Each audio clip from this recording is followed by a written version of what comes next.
साहनी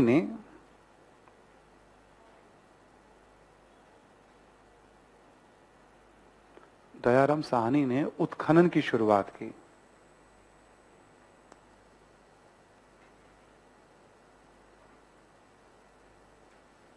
ठीक है, दयाराम साहनी ने उत्खनन, बहुत सारे लोग उत्खनन करते हैं एक जगह पे, बहुत से विद्वान होते हैं, इसलिए वो भी प्रैक्टिकल नहीं कि आप नाम याद रखें उसका।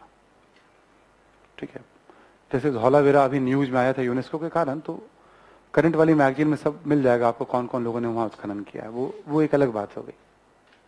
ठीक है, तो सबसे पहले हड़प्पा से परंपरा परत्व विज्ञान में, इसी में लिख लें आगे चल करके थोड़ा अगला पॉइंट। हालांकि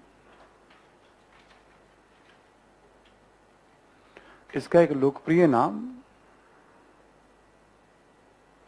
सिंधु नदी घाटी सभ्यता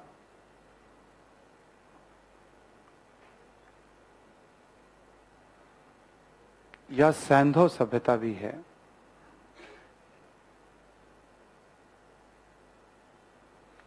या सैंधव सभ्यता भी है।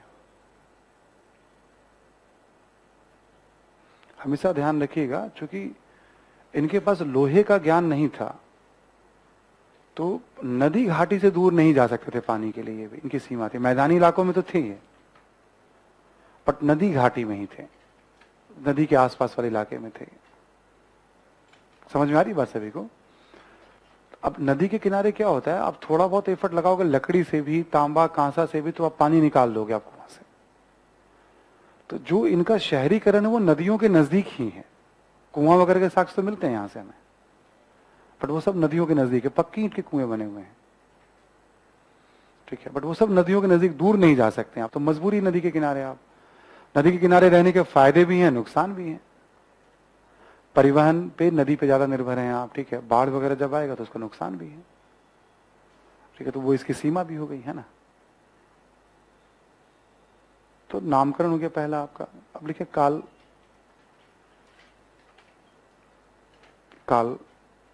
खंड। यहां लिख लें आप कि 2600 से 1900 बीसी को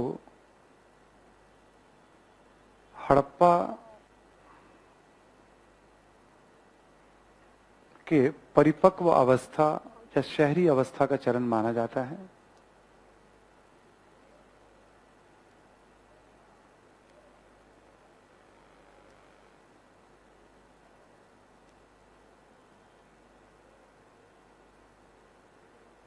ठीक है, मतलब ये मेन माना जाता है। इसमें भी ना जैसे कार्बन 14 पे 2300 ऐसे करके आ जाएगा डेट, मतलब डेट थोड़े बहुत बदलते रहते हैं, बट ये स्वीकार्य तथ्य है।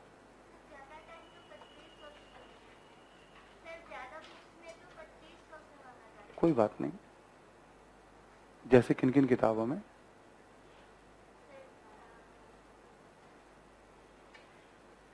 मैं तो पूछूंगा, है ना? बताना मुझे जरा तुम पहले एक बार। ठीक है ना? ठीक है, तो हमने समझाया कि आपको कि ज्यादा टेंशन मत लीजिए डेट को लेकर के, अभी अनुसंधान जारी है। अब स्पेसिफिक वजह से कहते हैं ना C14 के आधार पे डेट बताएं, तो एक बात समझ में आती है, वो वैज्ञानिक तरीका है। ठीक है, अब मैं लोड देना नहीं चाहता हूं आपको भी इस तरह से, क्योंकि दूसरे जरिए से भी कुछ इन्फॉर्मेशन हम लोग पहुंचा लेते हैं क्वेश्चन के जरिए भी। ठीक है ना? तो हम बस समझ बनाते चले, पढ़ना बहुत है। बट 2600 1900 स्वीकार्य मत है। 100 500 से 150 से बहुत फर्क नहीं पड़ता है। वैज्ञानिक अवधि में फर्क पड़ता है कि हाँ भाई ये मेथड में क्या माना गया। ठीक है, मार्शल कुछ कहते हैं, मैके कुछ कहते हैं, अलग अलग इतिहासकारों ने अलग अलग मत दे रखा है ना हड़प्पा के बारे में भी। ठीक है,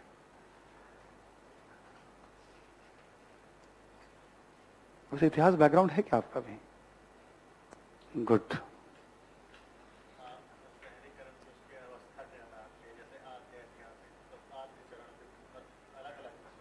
हाँ, क्या? हाँ बिल्कुल शिवम, वो डिपेंड करता है किस किताब को आप मानते हैं। हाँ, मतलब किसको पढ़ते हैं डेट वगैरह में। हाँ, डीपी अग्रवाल का इसमें सबसे बेहतरीन शोध है इस पे, वो किताब नहीं मिलेगी। हाँ वो ठीक है, वो किताब नहीं पढ़ेंगे जल्दी कोई लोग, जानता हूँ। ठीक है, डीपी अग्रवाल का इसमें बहुत अच्छा काम है इसमें, है ना। वो मानने वाली बात है, कोई इशू नहीं है उसमें, हम तो इग्नू को मान के चल रहे हैं। ठीक है, सरकारी किताब को लिखें। और ये बात हमेशा ध्यान रखिएगा, मैं फिर आपको एक बार याद दिला देता हूँ कि आप इसमें ज्यादा 100-200 वर्षों के लिए परेशान मत होइएगा। बहुत जगह कालखंड तो मैं डिसाइड कर देता हूँ कि भाई इसको ऐसे लेके चलिए आप, क्योंकि वो क्वेश्चन नहीं है। ठीक है ना, कोई बहुत साइंटिफिक रीजन हो तब वो बात हो सकती है, वो क्वेश्चन नहीं है हमारा वो। ठीक है, इसी में लिखें आप। हालांकि हड़प्पाई क्षेत्र में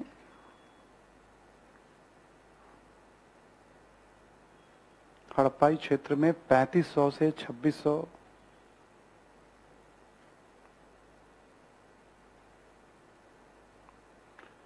ईसा पूर्व को हड़प्पा पूर्व,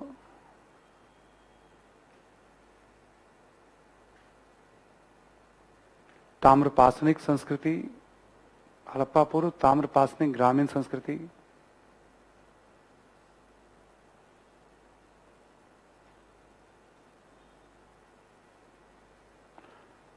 मतलब हड़प्पाई क्षेत्र कहने का मतलब पूरी सभ्यता का क्षेत्र, केवल हड़प्पा की बात नहीं कर रहे हैं। उसे हड़प्पा पूर्व ताम्रपाषाणिक ग्रामीण संस्कृति तथा 1900 से 1200 बीसी के मध्य 1900 से 1200 बीसी के मध्य उत्तर हड़प्पा ताम्रपाषाणिक ग्रामीण संस्कृति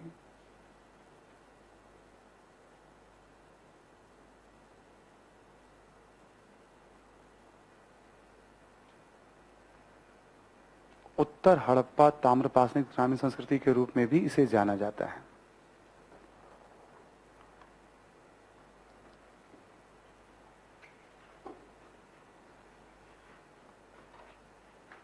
ठीक है, अब जैसे मैंने भी आपको बताया इस वाले इलाके में एग्जाम्पल,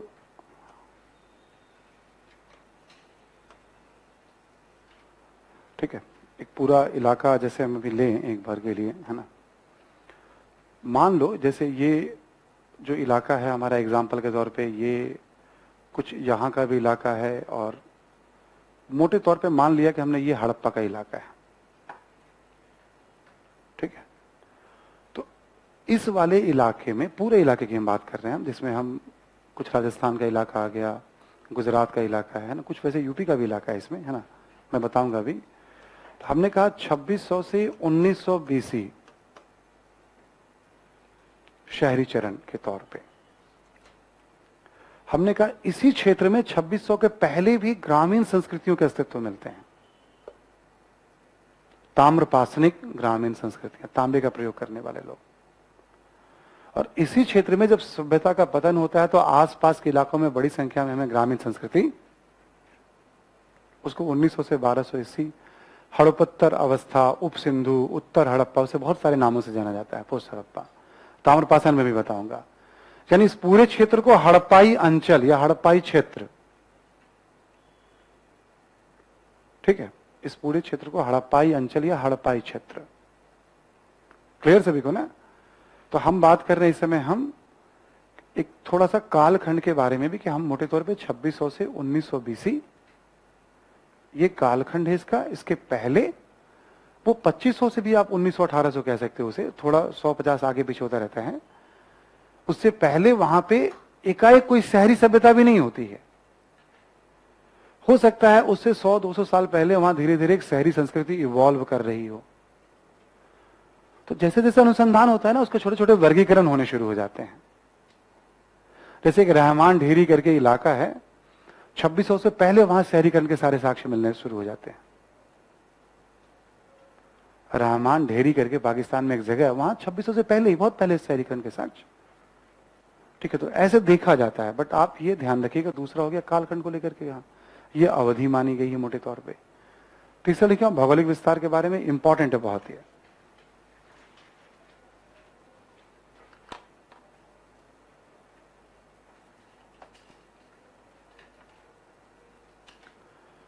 अच्छा, आप सबने शायद किताब में पढ़ी भी हो कि जब रेलवे ट्रैक बिछाया जा रहा था तब हड़प्पा के बारे में पता चला, है ना। हाँ, उस समय लोग उसका ईंट भी यूज कर रहे थे, पहले से भी आसपास के लोगों ने भी ईंटों का खूब यूज किया है वहां पे। ठीक है, जब रेलवे ट्रैक बिछाया जा रहा था पता चला कि अच्छा कुछ ऐसा भी है इसमें। ठीक है, और धीरे धीरे, है ना, क्योंकि गुलामी के दौर में पता चला था, अंग्रेजों ने सबसे पहले, ठीक है, इस बात की जानकारी ली, तो इतनी विकसित सभ्यता भला हमारी कैसे हो सकती है। तो अंग्रेजों ने तभी कहा था 47 के पहले जो उन्होंने अनुसंधान शुरू किया, ये तो बाहर के लोगों ने आके, भारत में अच्छा तो वही होगा जो बाहर से आके करेंगे, यहां के लोग कर ही नहीं सकते। उनको अपने शासन को भी जस्टिफाई करना होता ना था। तो ये आर्गुमेंट तब शुरू हुआ कि बाहर के लोगों ने शायद इस सभ्यता, क्योंकि मेसोपोटामिया की सभ्यता पहले की सभ्यता थी, वहां से ये आर्गुमेंट उभर कर आना शुरू हुआ। ठीक है, फिर धीरे धीरे जब देखा गया, जब देश स्वतंत्र हुआ, अनुसंधान बढ़ने लगे आगे, तो देखा गया कहीं पर भी सभ्यता, शहरी सभ्यता का विकास हुआ है ऐसे, तो वो स्थानीय लोगों के पुरुषार्थ, उन्नत जीवन जीने की जिजीविका, उन सब का परिणाम होता है। व्यापारिक संपर्क वगैरह से क्या होता है, उसको गति मिलती है। हम ज्ञान का आदान प्रदान भी करते हैं, सीखते भी हैं, हम भी कुछ सिखाते हैं, कुछ सीखते हैं, कहीं आते जाते तो सीखते हैं ना। उस दौर में भी ऐसा ही होता होगा, लेकिन विकास होता है स्थानीय विकास की प्रक्रिया के कारण कहीं पर भी। इसलिए ऐसा अब नहीं माना जाता कि बाहर से लोग आएंगे और सभ्यता को, पहले पहले ये माना गया 47 के पहले, मोटे तौर पे अंग्रेजों का ये मानना था। भौगोलिक विस्तार में हम लिखें, आप जरा एरिया वाइज नाम लिख लेंगे। आप अफगानिस्तान में कुछ नाम लिख लें, आप अफगानिस्तान में भी इसके हमें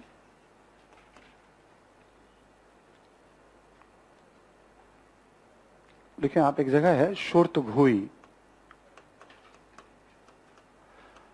सारे साइट्स आपको मैप पे तो नहीं दिखेंगे, मतलब जो दोनों एनसीईआरटी है। अफगानिस्तान रहने दीजिएगा, आप एक आइडिया रखिएगा, शोर्तघोई, है ना। इसके बारे में 2 पॉइंट लिख लें। एक तो यहां से नहरों के अवशेष मिले हैं, नहरों के अवशेष,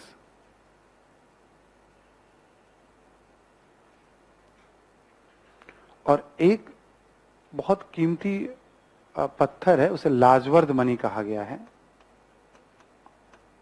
लाजवर्द मणि। लाजवर्द मणि का एक महत्वपूर्ण केंद्र था ये। ठीक है, शोर्तघोई। और लिख लें आप जरा, एक जगह है बदखशा और एक है मुंडीगक, अफगानिस्तान में। शोर्तघोई, बदखसा, मुंडीगक। आपको मैप भी एक बार देखना है, आर्य शर्मा या छठी वाली किताब में जितने स्थल हो वही देखिएगा, एरिया याद रखिएगा। हाँ, ये अफगानिस्तान में है। सभ्यता का प्रसार अफगानिस्तान, पाकिस्तान, हिंदुस्तान तीनों जगह था। ठीक है, पाकिस्तान लिखें आप जरा।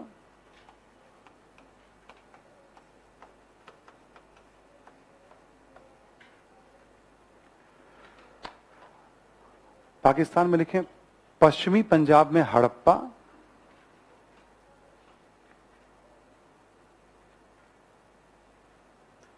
पश्चिमी पंजाब में हड़प्पा। ठीक है, जहां हमने बताया जो पाकिस्तानी पंजाब है, ठीक है, वहां हड़प्पा, जहां से पहली बार उत्खनन शुरू हुआ था। ठीक है, आगे लिखिए आप, सिंध क्षेत्र में,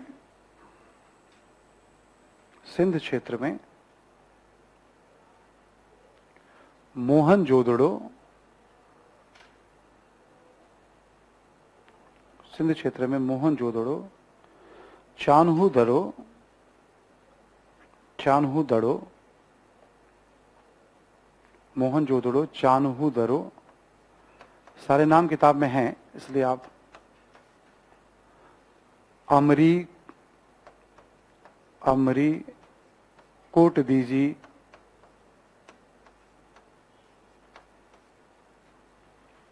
अमरी कोट दीजी इत्यादि।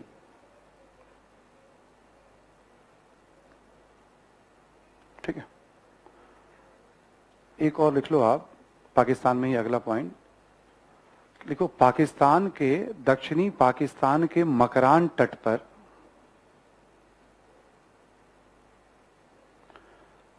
दक्षिणी पाकिस्तान के मकरान तट पर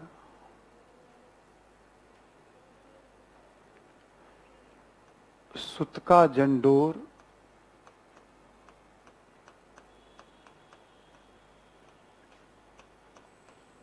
सुतका कोह सुतका जंडोर सुतका कोह बालाकोट बालाकोट, ठीक है। ये जो पाकिस्तान का तटवर्ती इलाका है यहां की बात कर रहे हैं,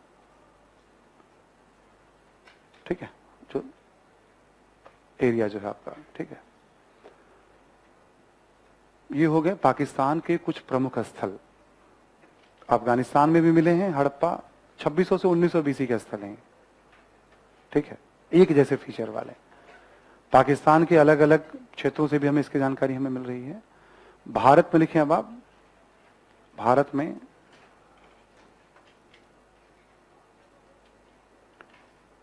लिखे आप पहले पंजाब में रोपड़, पंजाब में एक जगह है रोपड़, इंपॉर्टेंट है ये काफी। और भी है, बारा है, संघोल ऐसे करके, बट रोपड़ ही नाम थोड़ा प्रमुख है उसमें। पंजाब के बाद आप लिखो जरा गुजरात में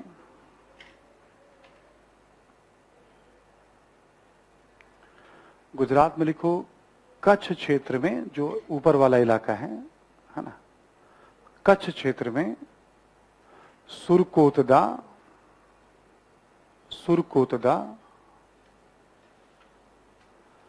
कौमा धौलावीरा, सुरकोतदा कौमा धौलावीरा, ठीक है।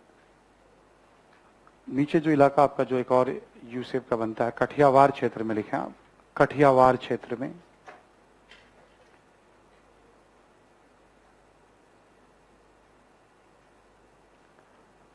लोथल, बहुत फेमस जगह है लोथल,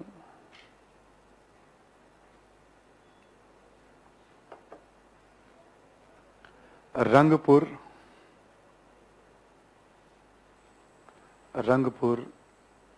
रोजदी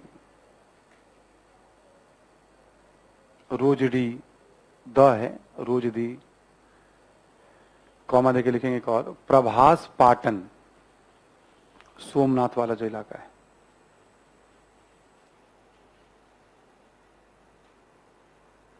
प्रभास पाटन, ठीक है। ऐसा नहीं कि सारे नाम सबसे आपको याद रखने हैं, किताब में देखिएगा मैप पे पढ़ते के दौरान, अभी मैं चर्चा के दौरान बता दूंगा इसमें 5-6 कौन महत्वपूर्ण है, उस पर हमें ज्यादा ध्यान रखना है, ठीक है। तो गुजरात हो गया आपका, पंजाब हो गया आपका, महाराष्ट्र में लिख लें आप दैमाबाद, महाराष्ट्र में दैमाबाद,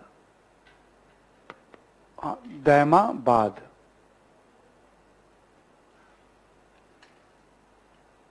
हरियाणा में लिखो राखी गढ़ी,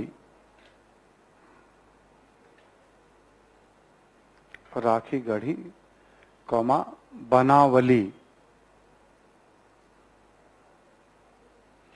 ये भी दोनों बहुत इंपॉर्टेंट है। हरियाणा का जो साइट्स है राखी गढ़ी और बनावली, बहुत सारे यहाँ से अनुसंधान न्यूज में भी हर एक साल कुछ न कुछ नए कारणों से न्यूज में आ जाता है ये।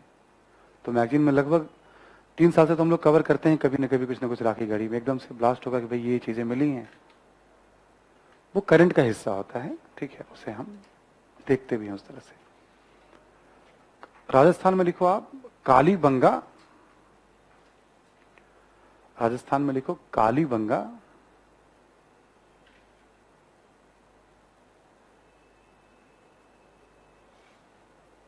ठीक है। और जम्मू में लिखें आप मांदा, जम्मू में मांदा, और उत्तर प्रदेश में लिख लें आप आलमगीरपुर, आलमगीरपुर, ठीक है। तो हम क्या देखते हैं, पूर्व की तरफ पश्चिमी उत्तर प्रदेश, मेरठ के पास का इलाका हो गया आलमगीरपुर, दक्षिण में गुजरात या महाराष्ट्र, इधर मांदा हो गया आपका, इधर सुतका जंडोर, सुतका को एकदम पश्चिम के देखें, उत्तर पश्चिम में देखें तो अफगानिस्तान। बहुत बड़े भूभाग पे सभ्यता का प्रसार रहा है।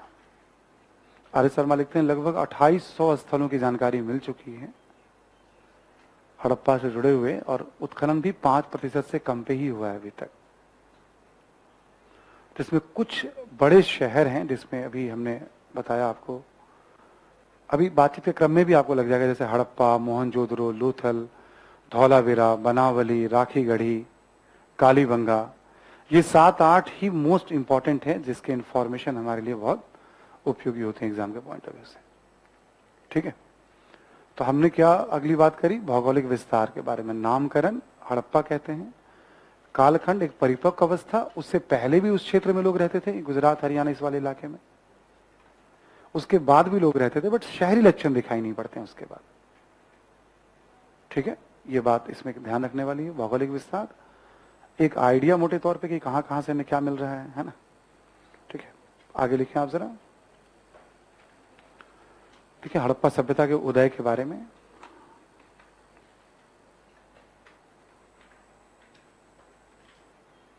हड़प्पा सभ्यता के उदय के बारे में लिखें। प्रारंभ में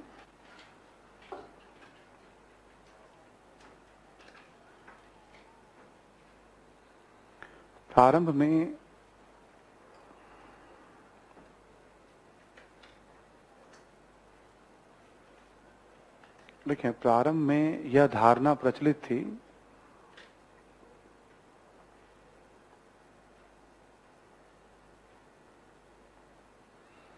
कि मेसोपोटामिया के लोगों ने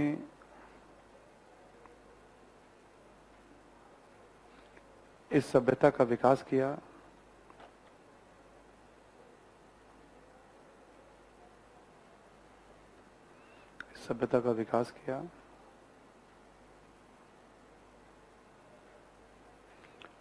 ठीक है। एक मोटे तौर पे बहुत सारे लोग हैं, जैसे ये सब बहुत मिलेगा आपको, दामोदर धर्मानंद गोस्वामी ने ये बोला, मार्टिमर व्हीलर ने ये बोला, जॉन मार्शल ने ये कहा, अर्नेस्ट मैके ने ये, मतलब ऐसे नाम बहुत मिलेंगे, कोई उसको हटा दीजिएगा आप, उसका कोई लिमिट नहीं है। जिसका लिमिट नहीं हो, जिसका कोई आधार नहीं हो, उसमें ट्रैप ही नहीं होना है हमें, ठीक है। यूपीएससी ने वैसे सवाल पूछती है, पीसीएस वगैरह में कभी कभी कहीं हो सकता है पूछे गए हों, मुझे ध्यान नहीं है, इट में भी। तो पीसीएस के अकॉर्डिंग भी स्ट्रेटजी इतनी होती है ना कि आप उसके पेपर को बना जाइए, आप जो पूछे गए हैं। यदि 20 साल के पेपर को बना लेंगे आप, तो कमोबेश चीजों को कवर कर लेंगे आप, इतना ही ऐड करना होता है इसमें। एक तो ये बात विकास कैसे मिलेगा, हालांकि आधुनिक शोधों में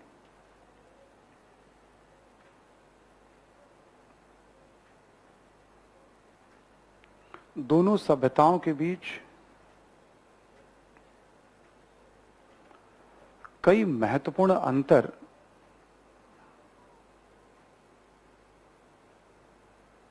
को आधार मानते हुए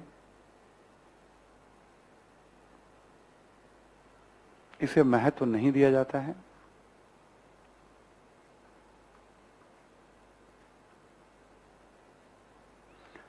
अंतर को आधार मानते हुए इसे महत्व नहीं दिया जाता है।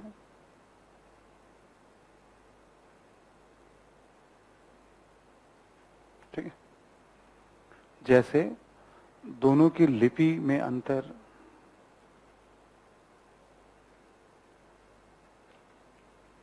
दोनों की लिपि, कौमा, नगर नियोजन, जल निकासी व्यवस्था,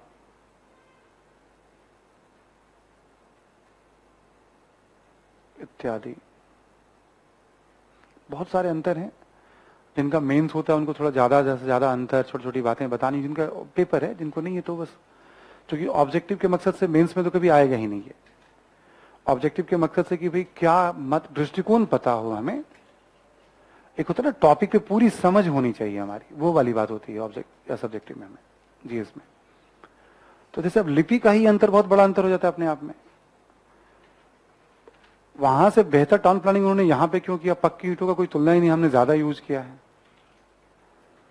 ठीक है, आप देखोगे जो जल निकासी व्यवस्था है उनसे बहुत बेहतर है यहाँ की। खान पान में भी बहुत सारे अंतर हैं। ठीक है, खान पान में भी बहुत सारे अंतर हैं। पशु पक्षियों में भी, चलो तो अंतर प्रकृति के जगह के कारण भी हो जाते हैं, तो बहुत सारे अंतर हैं जिन अंतरों के आधार पर एक तो महत्व नहीं दिया जाता है, लेकिन ये माना जाता है कि मेसोपोटामिया के संपर्क से शहरीकरण की प्रक्रिया को गति मिली होगी।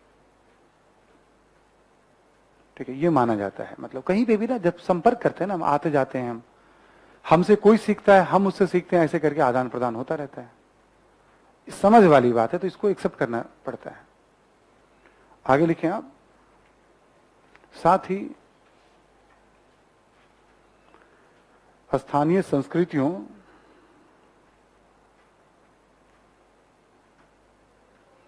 जैसे मेहरगढ़,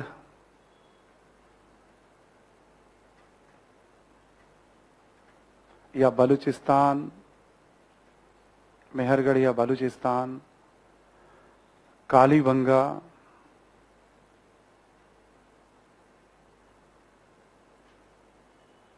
इत्यादि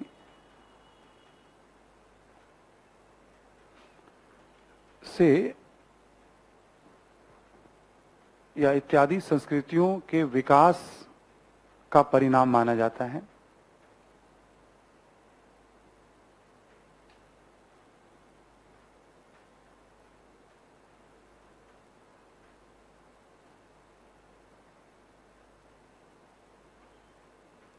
ठीक है, विकास का परिणाम माना जाता है। ठीक है, इत्यादि संस्कृतियों के विकास का परिणाम माना जाता है। देखें, साथ ही यह भी कि मेसोपोटामियाई संपर्क से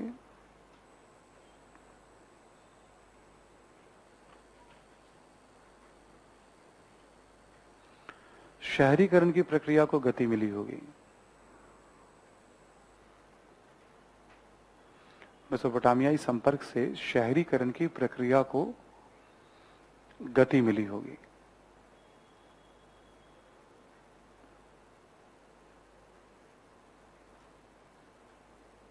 ठीक है, तो कभी जैसे ना निम्नलिखित कथनों पर विचार करें, तो मानना है स्थानीय संस्कृति के विकास का परिणाम।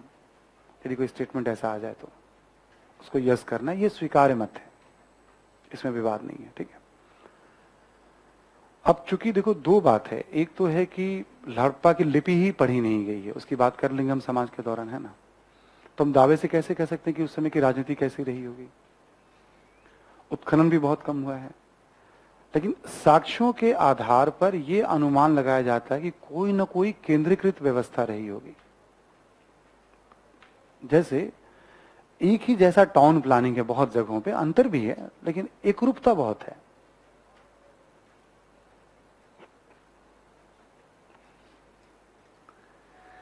एक ही जैसा टाउन प्लानिंग है लेकिन एकरूपता बहुत है। बीच में गायब हो जाते हो, हैं? गायब नहीं होते, ठीक है। तो एकरूपता बहुत है। अब जैसे मान लो मिट्टी के बर्तन हैं, पक्की ईंटों का है, मापने की कोई चीज है, तौलने की कोई चीज है, इतने सारे जो 100 500 1000 किलोमीटर दूर है, उस वहां पे भी इस तरह की यूनिफॉर्मिटी कैसे आ सकती है? कोई मानक को निर्धारित करने वाला कोई तो व्यवस्था रही होगी। हमें नहीं पता मतलब किस तरह की व्यवस्था रही होगी, है ना। एक जैसी लिपि है हर जगह, मतलब ठीक है, तो निश्चित तौर पे कुछ ना कुछ व्यवस्था रही होगी, बट क्या पता नहीं। तो एक माना जाता है केंद्रीकृत व्यवस्था रही होगी, एक माना जाता है कि नगर प्रशासन जैसी कोई चीज रही होगी, और कहीं ना कहीं व्यापारियों का समाज में बहुत महत्व। राजनीति के बारे में 3 निष्कर्ष निकाले जाते हैं, महत्वपूर्ण निष्कर्ष। लिख लें आप जरा।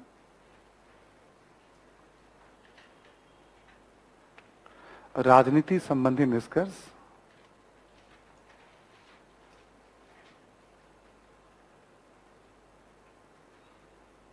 राजनीति संबंधी निष्कर्ष, पहला पॉइंट लिखे आप, केंद्रीकृत व्यवस्था का अनुमान, केंद्रीकृत राजनीतिक व्यवस्था का अनुमान लगाया जाता है।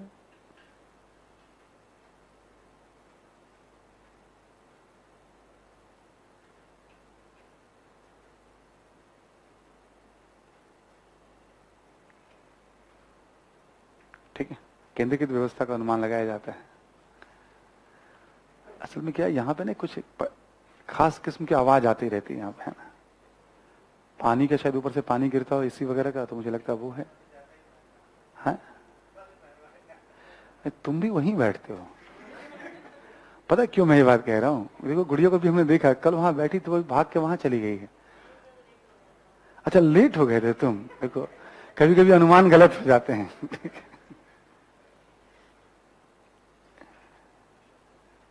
अच्छा, इससे क्या कंसंट्रेशन लेवल बढ़ेगा ना, बार बार देखो शोर के बावजूद पढ़ रहे हो तुम, ठीक है ना। शोर को स्वीकार करने की क्षमता बढ़ती है, हमारी नहीं बढ़ती है यार। मजा नहीं, शोर भी हो रहा फिर भी एक्सेप्ट कर रहे हैं उसको हम। पहला निष्कर्ष लिखा आपने, इसका बेसिस क्या हमने बताया आपको, ये आगे पढ़ भी लेंगे हम।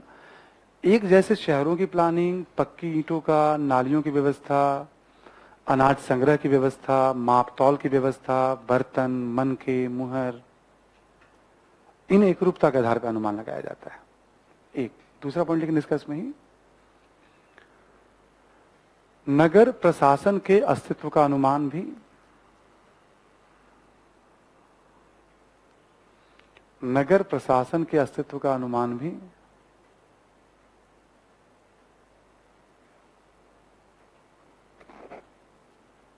ठीक है। क्योंकि कोई भी नगर बहुत ऑर्गेनाइज हो, इसका मतलब कोई ना कोई इसको देखने के लिए अलग से व्यवस्था रही होगी। ठीक है, तीसरा पॉइंट लिखें, प्रशासन में या समाज में व्यापारियों का विशेष महत्व रहा होगा।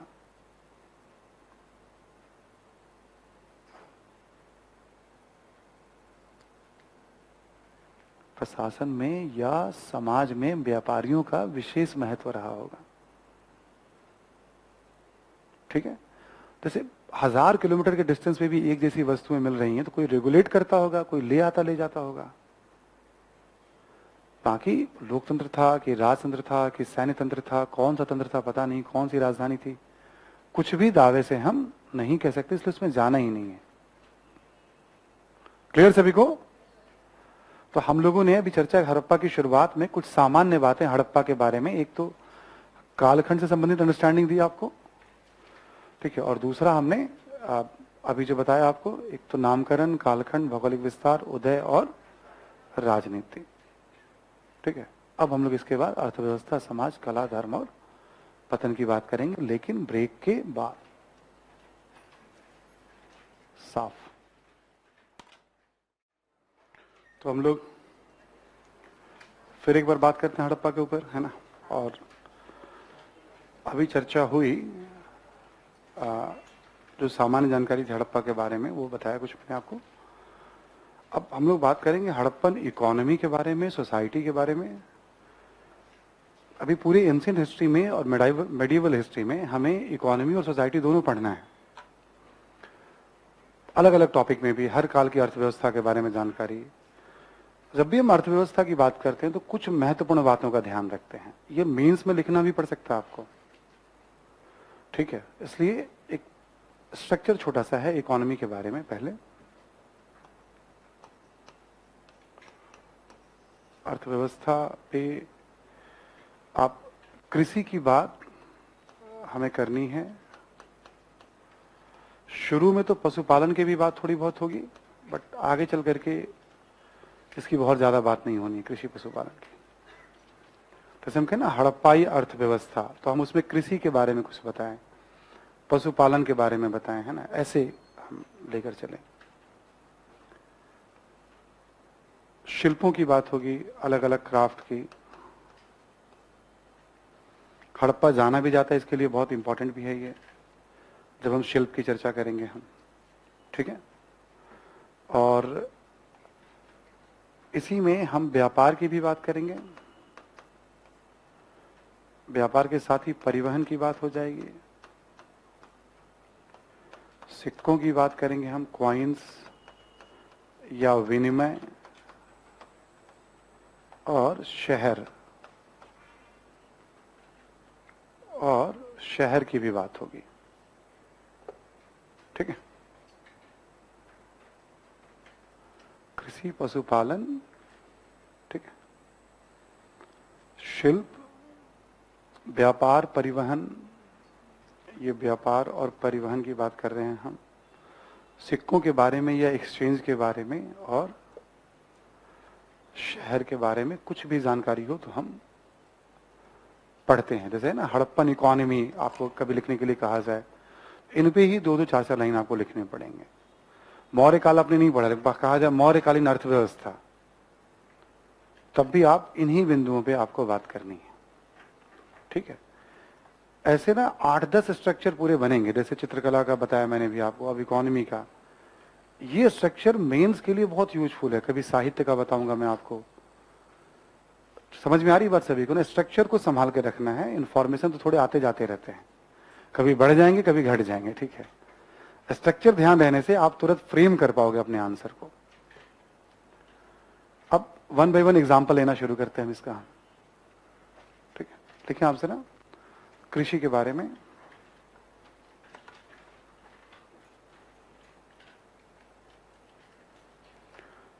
देखिए हड़प्पाई शहरीकरण, हड़प्पाई शहरीकरण कृषक अधिशेष के बिना संभव नहीं। हड़प्पाई शहरीकरण कृषक अधिशेष के बिना संभव नहीं। ठीक है। यानी खेती किसानी में ज्यादा उत्पादन न हो तो उसके बिना शहर में लोग कैसे रहेंगे? हम सब शहर में हैं, खाने की सामान हमें मिल जाती है तभी तो शहर में है। तो हड़प्पाई क्षेत्र में आसपास के इलाकों में इतनी खेती होती होगी कि वहां से टैक्स के रूप में या व्यापार जैसे भी हो वो उत्पाद शहरों में आ जाते होंगे। हड़प्पा के लोग खुद खेती करवाने में रहे हों या ग्रामीण समाज से वो ले आते हो अनाज। देख के साफ साफ लगता है भाई वहां खेती तो होने से रही, शहरीकरण पूरा है। यहाँ हम कहाँ फसल उपजाएंगे खाने के लिए? हम लोग इस इलाके में पूरी कंक्रीट है, पत्थर बना हुआ पूरा का पूरा शहर है ना, तो संभव नहीं है पहली बार। यानी अधिशेष तो था तभी शहरीकरण होगा। लेकिन हालांकि कर दीजिएगा, हालांकि हड़प्पाई शहरों से भी कुछ कृषि उत्पादों के साक्ष्य मिलते हैं।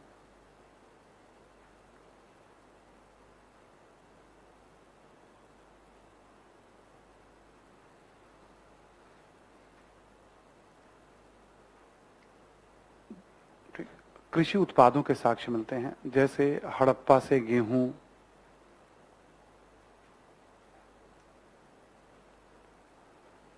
बनावली से जौ, हड़प्पा से गेहूं, बनावली से जौ,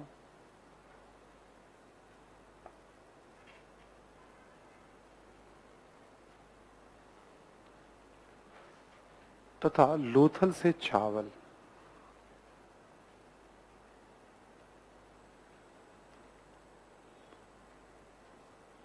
ठीक है। ये तो क्लियर है कि भाई हड़प्पा के पहले भी खेती के प्रमाण है, तो ऐसा माना गया। तो शहर में भी अनाज के मतलब एकदम से अनाज को टुकड़े उस तरह से अर्धजले अनाज हैं या किसी बर्तन में चिपके हुए कुछ उसकी भूसी वगैरह है, उसको देख करके माना गया कि नहीं ये सब है।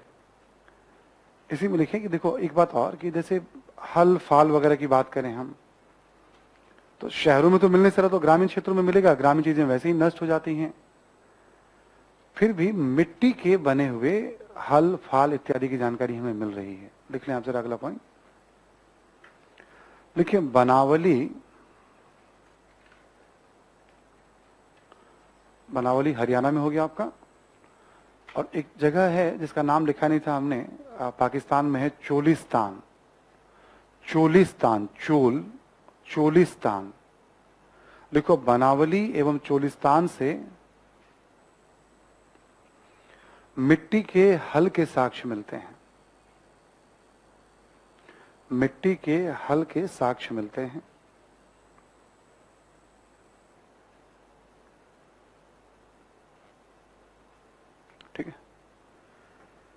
एक और लिखें आप, अगला पॉइंट, कि कालीबंगा से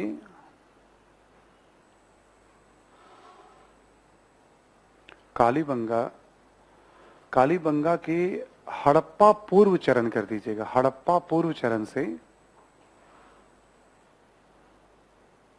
ये यूपीएससी में पूछा भी है पहले एक दो बार, हड़प्पा पूर्व चरण से हल रेखा के साक्ष्य,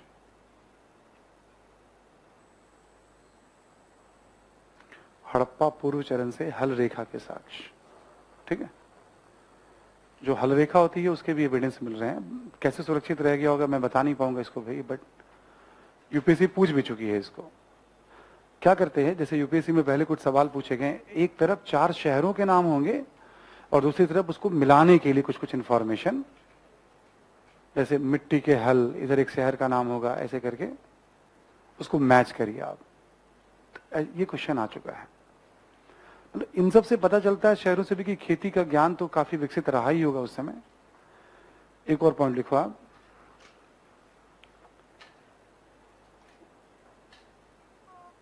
जैसे सिंचाई के बारे में जान लो आप कि जैसे खेती है तो सिंचाई भी होती ही होगी। आर्य शर्मा कहते हैं कि एक फसल का उत्पादन करते होंगे, जब बाढ़ आती होगी तो फिर तो फसल गई, बाढ़ के उतर जाने के बाद वो फसल बोते होंगे, और फिर ऐसा अनुमान लगाते हैं वो, ठीक है। और कभी भी सिंचाई में जैसे बारिश का जो पानी होता है उसका अपना हमेशा से एक रोल है। बाढ़ आ गई तो उससे मिट्टी की उर्वरता तो बढ़ ही जाती है, कम से कम एक फसल जाता भी तो उर्वरता बढ़ जाती है, ठीक है। अपने साथ बहुत सारे पोषक तत्वों को लेकर के भी आती है बाढ़, है ना। लोग सिंचाई करते थे नहीं करते थे, लोग मैन मेड सिस्टम के बारे में कहना, कहीं कहीं से नहरों के, बांध वगैरह के साक्ष्य मिलते हैं, बट कृत्रिम सिंचाई बहुत ज्यादा प्रचलित नहीं रही होगी। लिखो आप जरा यहां पे, प्राकृतिक सिंचाई, प्राकृतिक तरीके से सिंचाई लोकप्रिय रही होगी।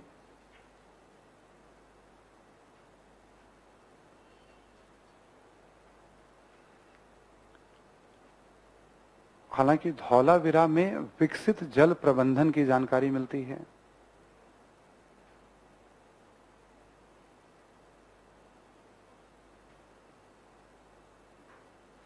विकसित जल प्रबंधन,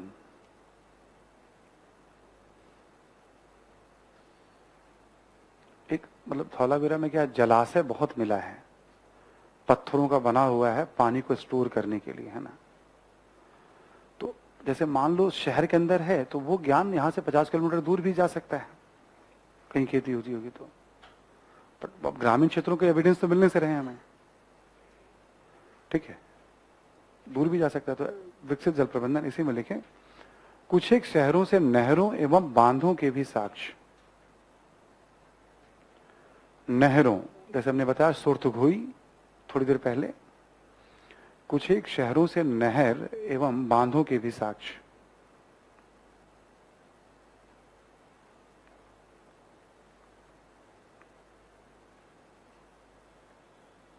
ठीक है, नहर एवं बांधों के भी साक्ष्य, करेक्ट। ऐसा अनुमान है मोटे तौर पे। तो ये हमने भी ले लिया कि भाई कृषि से संबंधित जानकारी क्लियर सभी को। हम इंफॉर्मेशन भी साथ ही लेते हुए चल रहे हैं। राइटिंग में हमें ज्यादा इंफॉर्मेशन नहीं देना, पहले भी सिखा चुका हूं मैं आपको। यदि इंफॉर्मेशन कहीं एग्जाम्पल 2-3 कर रहा हूं, इसका मतलब है कि पीटी के मकसद से कर रहा हूं। मेंस में एक ही एग्जाम्पल पर्याप्त होता है, कोई सा भी। जैसे हमने कहा बनावली और चोलिस्तान, ठीक है, तो पीटी के मकसद से दोनों मैंने बताया आपको। अदरवाइज कोई भी देता कि मिट्टी के हल मिले हैं, है ना, बस वो भी काफी था, नहीं भी दे बनावली चोलिस्तान। तो ये इन्फॉर्मेशन, अब क्या होता है, इन्फॉर्मेशन हड़प्पा में भी ज्यादातर लोग ऐसे पढ़ते हैं, जैसे बनावली, तो पढ़ते चले जाएंगे वहां क्या क्या मिला। तो हमने पढ़ तो लिया, बट हम उसका यूज कैसे करेंगे फिर हम। तो प्रारंभिक परीक्षा में चीजों को याद अलग तरीके से करते हैं, हम उसे यूज ही नहीं कर पाते हम। उन्हीं इन्फॉर्मेशन को क्या करते हैं हम, जैसे इकोनॉमी, सोसाइटी, कला, उससे क्या होता है, घटनाएं डेवलपमेंट को समझने में भी हेल्प कर देती है इन्फॉर्मेशन, मेंस में भी काम आ जाएंगे वो इन्फॉर्मेशन। संदर्भ होते ही थोड़ा बेहतर तरीके से याद, जैसे आप सोचोगे ना हड़प्पाई कृषि, कुछ फसलों का ज्ञान, हल रेखा का ज्ञान, हल के प्रमाण, सिंचाई, आपने कॉन्सेप्ट बना लिया। क्या हमें याद आया कि नहीं आया, हमने क्या पढ़ा था, नहीं आया कोई बात नहीं, कॉन्सेप्ट तो रहेगा साथ। यस। सबसे पीछे से आवाज नहीं आई भाई, लास्ट में 3 लोग जो बैठे हुए हैं, ठीक है। हाँ, नटखट हो तुम। हाँ, ठीक है। आगे लिखे आपसे, कृषि के बाद पशुपालन।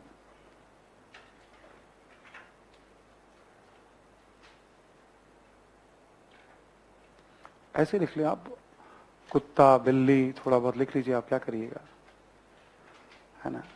भेड़ बकरी गाय,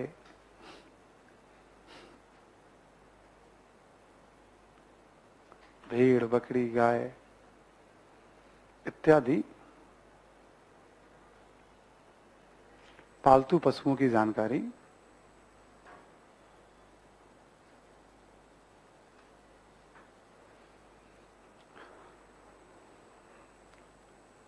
अब देखो, जानकारी का आधार क्या होता है, एक तो आधार हो गया हड्डियां मिल रही हैं, ठीक है, और एक आधार हो गया मुहर बने हुए हैं, सील। जैसे लोग मुहर बनाते हैं अपना ना, मुहर आपका भी मुहर होगा जब अधिकारी बनेंगे आप, ठीक है। भारत सरकार वाला वो रहेगा, उस पर पैड होगा, लेटर पैड, जिसमें 3 स्तंभ लगे हुए रहेंगे, है ना, ठीक है। वो अलग ही उसका एक ऑरा होता है, और ठीक है, प्लस एक भाई सील लगा दिया आपने, तो उसमें बहुत सारे ऐसे मिट्टी के मुहर मिले हैं, मिट्टी के तो कम, मतलब पत्थर के मुहर मिल रहे हैं, जिसमें बहुत सारे पशुओं की आकृतियां बनी हुई हैं। और ये तो बस एक साइंटिफिक तरीके से एक अनुमान लगाया जाता है कि भाई लिपि तो पढ़ी नहीं गई है, तो ये सब पालतू पशु रहे होंगे। इनफैक्ट बहुत सारे जंगली पशुओं की भी जानकारी हमें मिलती है, बाघ के बारे में, ठीक है, शेर के बारे में, उन सब की भी आकृतियां हमें, एक यूनिकॉर्न है, बड़ा यूनिक सा है, मतलब एक सिंह वाले एक जानवर, ऊंट की हड्डियां मिल रही हैं, 12 सिंगे की हड्डियां मिल रही हैं, बहुत सारे पशुओं के बारे में जानकारी। तो पॉसिबल नहीं कि हम सबके बारे में याद रखें, हम कैमल राजस्थान से ही मिलेगा, 12 सिंगा हो गया, बट वो जो यूनिकॉर्न है ना, एक सिंग वाला, उसको कोई मिथकीय पशु, मतलब माइथोलॉजिकल कुछ उसका इंपॉर्टेंस रहा होगा, माना गया है, ठीक है। ये नहीं कह सकते कि क्या उसका रहा होगा, कुछ हो सकता है धार्मिक महत्व रहा हो, काल्पनिक रहा हो, या वैसे पशु भी होते हो। तो कुछ पालतू पशु है ना। अब विवाद कहां फंसता है, घोड़े को लेकर के, जहां कोई जैसे घोड़े के बारे में ज्ञान था या नहीं। असल में एक समस्या ये है कि भारत में इतिहासकारों का एक वर्ग मानता है कि जो आर्य थे, मतलब जो वैदिक लोग थे, उन्होंने ही हड़प्पा सभ्यता, उनकी ही हड़प्पा सभ्यता रही है। एक इस पे अनुसंधान पे बल चलता है, पॉलिटिकल आइडियोलॉजी भी है, सरकार चल भी रही है, ठीक है ना। और एक चलता है कि नहीं, ऐसा नहीं था, मार्क्सवादी ज्यादातर जो है, मतलब हालांकि यूपीएससी ने 2-3 साल पहले, 4 साल पहले जो प्रश्न पूछा, यूपीएससी भी यही मानती कि घोड़ों का ज्ञान नहीं था। क्वेश्चन पढ़ने से ना ये सब भी आइडिया लगता है कि यूपीएससी क्या मानती है। अब इस पे एक डिबेट आ जाता है कि कहीं मिट्टी की कुछ मूर्तिकाएं मिल रही हैं, कुछ संदेहास्पद हड्डियां मिली हैं, पहचान शायद घोड़ों के, बट ऐसा माना जाता है कि घोड़ों का ज्ञान इन्हें नहीं था, या घोड़ों से परिचय इनका नहीं था। हालांकि ये मानने की रीजन नहीं है, जिन क्षेत्रों में है उन क्षेत्रों में कहीं ना कहीं संपर्क तो रहा ही होगा, यदि घोड़े होंगे तो, मतलब ऐसा तो है नहीं कि भाई घोड़े को देखा ही नहीं होगा इन लोगों ने, है ना, बट साक्ष्य नहीं मिलते हैं। क्योंकि ये डिबेट एक ना हिस्टोरिकल, एक पूरा दृष्टिकोण बदलने वाला डिबेट हो जाता है। तो यूपीएससी ने सवाल भी पूछा उसके ऊपर कि 4 स्टेटमेंट उसमें घोड़े का ज्ञान था या नहीं, ऐसा करके क्वेश्चन पूछा था, उसमें ना मारना ही है, और वही उसका आंसर भी था। तो पशुपालन में एक सामान्य बात हो गई, खेती के साथ पशुपालन होना ही होना है। पशु शहर में भी मिल जाएंगे आपको, खाद्य पदार्थ के रूप में भी पशुओं का महत्व है। खूब सारी हड्डियां मिल रही हैं, मछली की हड्डियां बड़ी सारी मिली हैं, अलग अलग जानवरों की। मांसाहारी भी थे हड़प्पाई लोग, है ना। इसी में लिखे आप एक और पॉइंट, हड़प्पा वासी घोड़े से परिचित थे या नहीं, इसको लेकर संदेह है।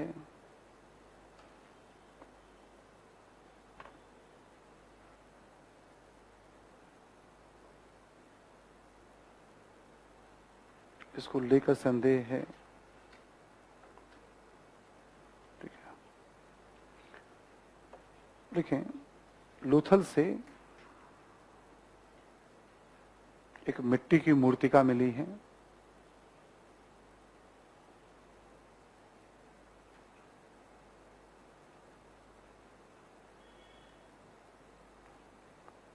मिट्टी की मूर्तिका मिली है तथा कुछ अन्य स्थलों से भी संदेहास्पद साक्ष्य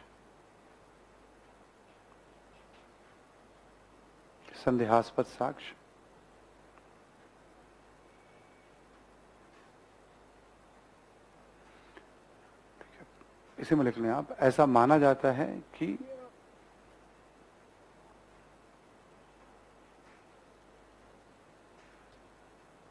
घोड़ों से हड़प्पा वासियों का परिचय नहीं था।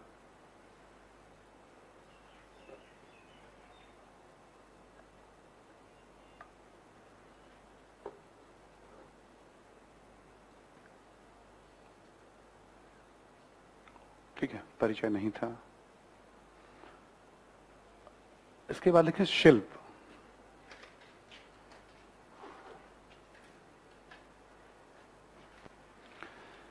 शहर में क्या होता है, गैर कृषि गतिविधियां बहुत होती हैं, तो उसमें शिल्प मतलब बहुत सारी चीजों का जो उत्पादन होता है और उसका व्यापार, शिल्प और व्यापार दो महत्वपूर्ण गतिविधि हो जाती है। तो बड़ी संख्या में शिल्पों के साक्ष्य मिलेंगे आपको। देखिए आप, बड़ी संख्या में शिल्पों के साक्ष्य।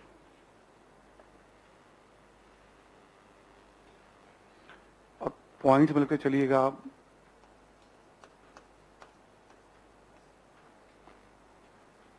देखिए आप, जैसे धातु के बर्तन, उपकरण, आभूषण,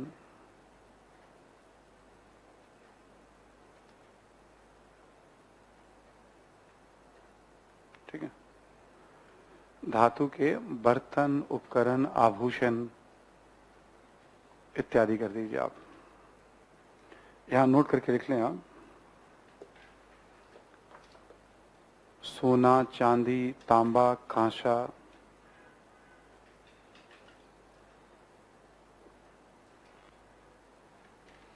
इत्यादि का ज्ञान। सोना, चांदी, तांबा, कांसा, टीन है ना, टीन भी कर लीजिए आप, इत्यादि का ज्ञान। लोहे का ज्ञान नहीं या लोहे के साक्ष्य नहीं। ये जो लोहा है ना, इसको लेके कई बार एग्जाम में ऑब्जेक्टिव में प्रश्न पूछे गए हैं। ऑप्शंस वगैरह ऐसे बनाए जाएंगे कि लोहे का ज्ञान था, या सोने की कुछ बर्तन मिल रही हैं, चांदी की कुछ मुकुट वगैरह बर्तन मिले हैं, कांसा बन रहा है तो तांबा और टीन का ज्ञान है तभी कांसा बन रहा है। और हड़प्पावासी पहले माने गए हैं जिन्होंने कांसे का प्रयोग भारतीय उपमहाद्वीप में। हड़प्पा सभ्यता को कांस्य युगीन सभ्यता भी कहते हैं, ब्रोंज एज सिविलाइजेशन भी कहते हैं। नदी घाटी सभ्यता, कांस्य युगीन सभ्यता, है ना। तो धातु से बने हुए तो आभूषण तो बड़ी संख्या में मिलेंगे आपको। मिट्टी के भी मिलेंगे, पत्थर के भी मिलेंगे, धातु के भी मिलेंगे। भाई क्रेज तो ऐसा था कि हड्डियों के भी आभूषण बनते थे, जानवरों के हड्डियों के। कहा जाता है, कई इतिहासकार कहते हैं, इसमें स्वीकृति भी है, सहमति भी है, जितने तरह के आभूषण आज प्रयोग किए जाते हैं समाज में, लगभग हर टाइप के आभूषण उस दौर में भी प्रचलन में थे।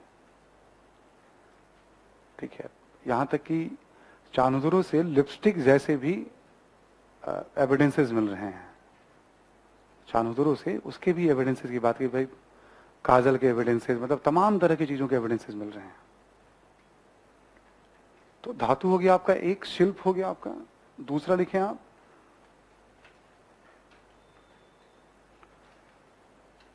लिखें आप, एक अनुपात में या एक आकार के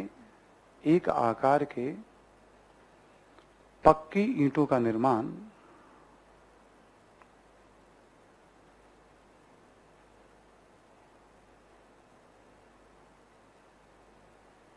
ठीक है, कालीबंगा के हर शहर में पक्की और कच्ची दोनों ईंटों का प्रयोग किया गया है। कालीबंगा कहने से हड़प्पा के प्रत्येक शहर में। कालीबंगा एक ऐसा शहर है जहां कच्ची ईंटों का प्रयोग बहुतायत में किया गया है। हर जगह पक्की ईंटों की संख्या ज्यादा दिखेगी आपको, और उसका भी एक लंबाई, चौड़ाई और ऊंचाई का है 4:2:1 का रेशियो है। आप कहीं चले जाएं, आप पाकिस्तान का कोई शहर हो, गुजरात का कोई शहर हो, आलमगीरपुर हो उत्तर प्रदेश में, वहां भी उसी शेप के ईंट मिलेंगे आपको। तो कितना पॉपुलर रहा होगा ये शिल्प, ये ज्ञान, कैसे इसका मतलब है उपयोगिता। कोई भी ज्ञान जो समाज के लिए उपयोगी हो, आदान प्रदान तो हो ही जाता है। बहुत लोकप्रिय शिल्प में रहा होगा पक्की ईंटों का निर्माण। ईंटों को पकाने के लिए आप कुछ न कुछ उसके लिए आप फ्यूल का तो यूज करेंगे, आप संसाधन का यूज करेंगे आप। और ऑब्वियस है उस समय के हिसाब से देख के तो लग रहा है कि भाई कोयले वगैरह का यूज तो होता नहीं होगा, लकड़ी का यूज हुआ होगा। तो जब बड़े पैमाने पे यूज है तो आसपास के जितने भी वन संसाधन है उसका खूब उपयोग जलाने के लिए, जलावन का सबसे बड़ा स्रोत वही रहा होगा। अब भोजन पकाइए या कुछ भी करिए आप, है ना, ठीक है। तो वो एक समस्या रही होगी, आसपास जंगल सब समाप्त हो गए होंगे, बड़े पैमाने में दूर दराज में भी यूज कर लिया होगा लोगों ने। तो कहते हैं ना कि पर्यावरण, प्रकृति तो खुद ही बदलाव करती रहती है, और हम कुछ करते हैं तो बदलाव तो करेगी करेगी आज न कल वो, ठीक है। ईश्वर करे अब हम लोग के जीवन काल में कोरोना जैसी कोई चीज दोबारा ना आए, ठीक है। मतलब अदरवाइज कोई फिर बड़ा बदलाव प्रकृति, पुतिन तो जो करना है कर ही रहे हैं। पुतिन को जो बदलाव करना वो कर रहे हैं, हम करें प्रकृति ना बदलाव कुछ करें, है ना। अपने यहाँ फुर्सत में इतने लोग हैं, व्हाट्सएप वगैरह पे भी खूब चलता है। अभी कोई डायलॉग है उसमें शायद पिक्चर में झुकेगा नहीं, है ना, पुष्पा जो है। अब किसी ने लिखा पुष्पा और पुतिन झुकेगा नहीं, ठीक है। पुष्पा और पुतिन जो है झुकेगा नहीं, है ना। अगला पॉइंट लिखिए आप, कपड़ों के साक्ष्य, जैसे मोहनजोदड़ो से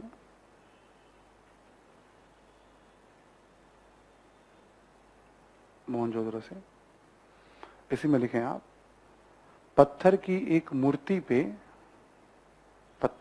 मूर्ति से कढ़ाई वाले चादर का प्रमाण,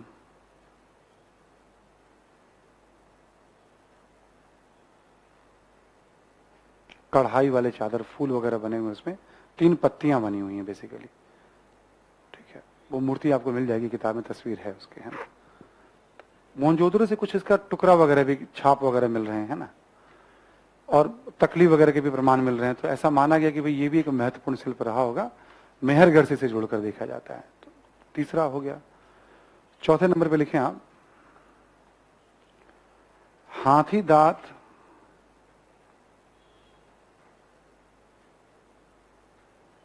दांत से संबंधित कुछ शिल्पों के साक्ष्य लोथल एवं मोहनजोदड़ो से।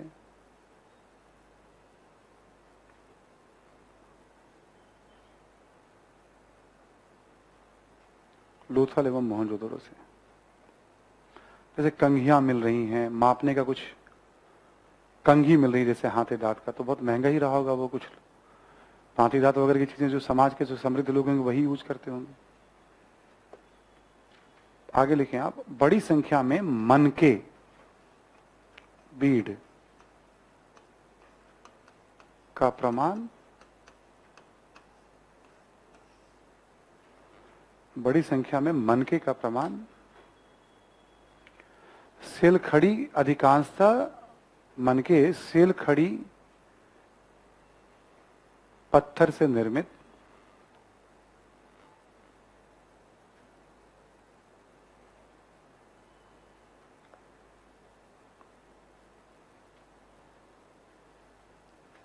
एक पत्थर है, उसका थोड़ा मुलायम सा पत्थर है, मनके बहुत सारे बने हुए हैं, ठीक है।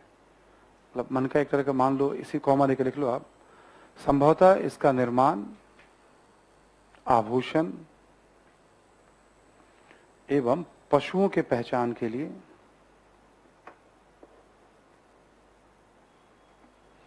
आभूषण एवं पशुओं के पहचान के लिए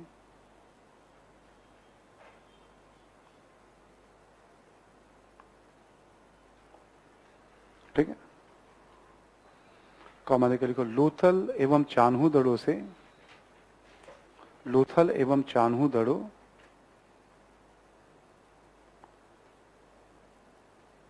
मन का निर्माण का प्रमुख केंद्र रहा होगा।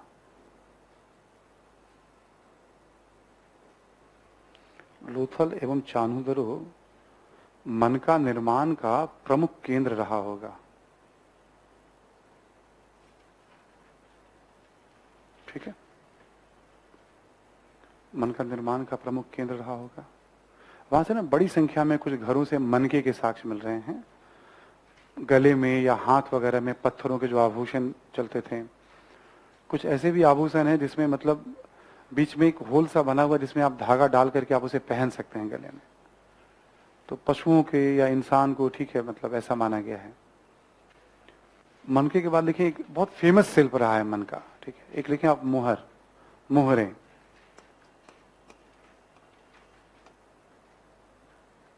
ठीक है, सील्स, मोहरें। देखें, सेलखड़ी से निर्मित, सेलखड़ी से, अधिकांशतः कर लीजिएगा, अधिकांशतः सेलखड़ी से निर्मित बड़ी संख्या में मोहरों के साक्ष्य भी मिलते हैं।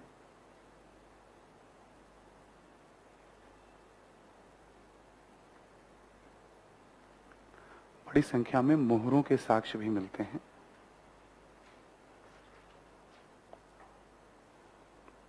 ठीक है, यहां लिखिए आप, सर्वाधिक साक्ष्य मोहनजोदड़ो से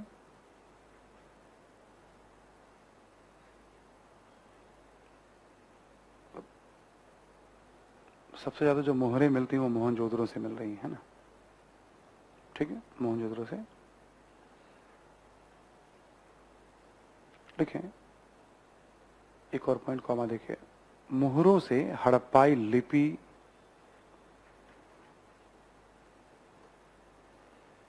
हड़प्पाई लिपि धर्म, मोहरों से हड़प्पाई लिपि धर्म,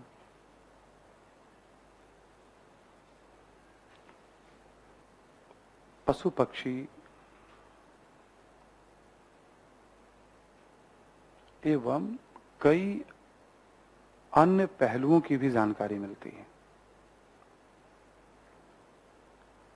कई अन्य पहलुओं की भी जानकारी मिलती है।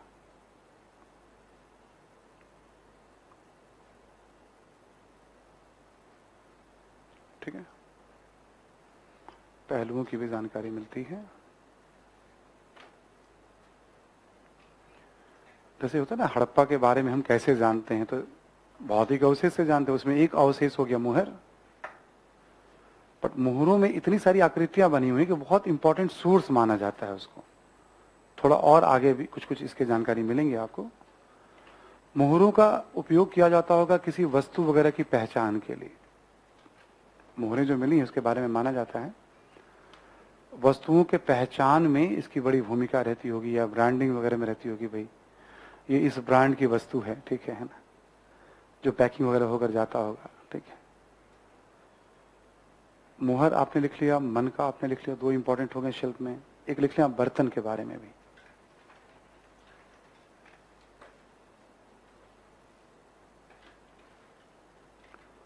देखिए, लाल एवं काले रंग से निर्मित बड़ी संख्या में मिट्टी के बर्तन,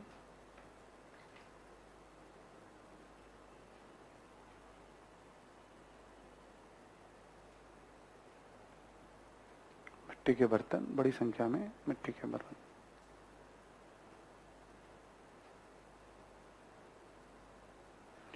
बहुत तरह के बर्तन होते हैं। बर्तन का मतलब केवल एक जार जैसा नहीं, या ठीक है, बहुत थाली हैं, कटोरियां हैं, मतलब तमाम तरह के बर्तन हैं, है ना। तो ये भी एक लोकप्रिय शिल्प था। हर एक शहर में आपको दिख जाएगा मिट्टी के बर्तन। ठीक है, हर एक शहर में आपको मिट्टी के बर्तन दिख जाएंगे। और नोट करके लिख लें आप,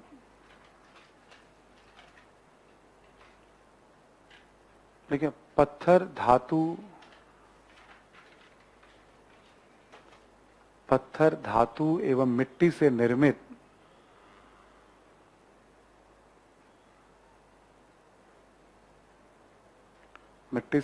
बड़ी संख्या में मूर्तियों के साक्ष्य,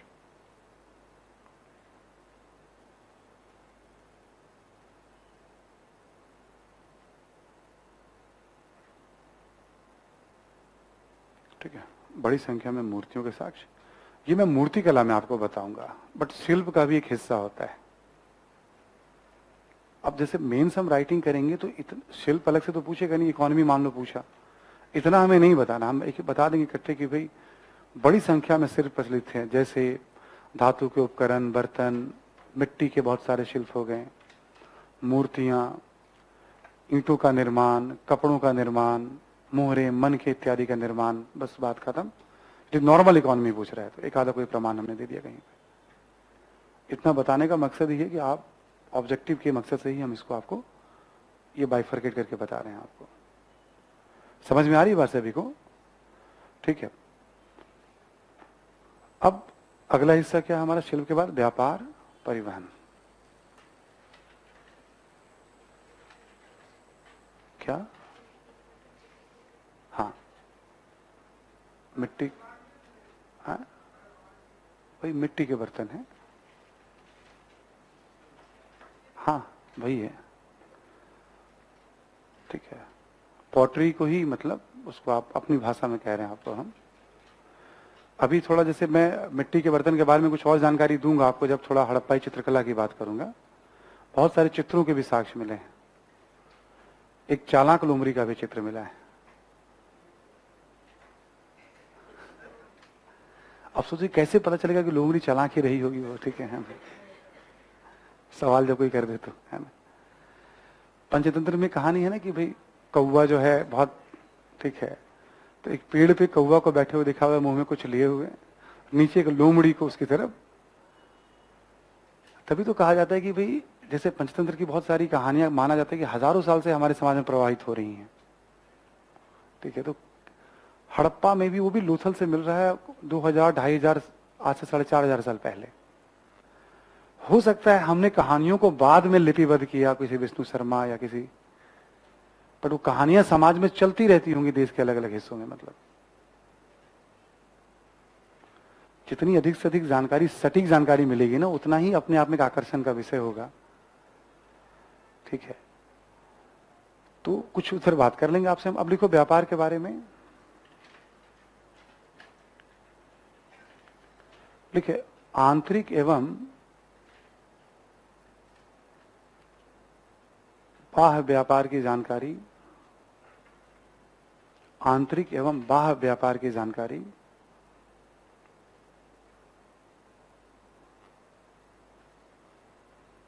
ठीक है। यहां लिख लो आंतरिक व्यापार में सोना कर्नाटक से,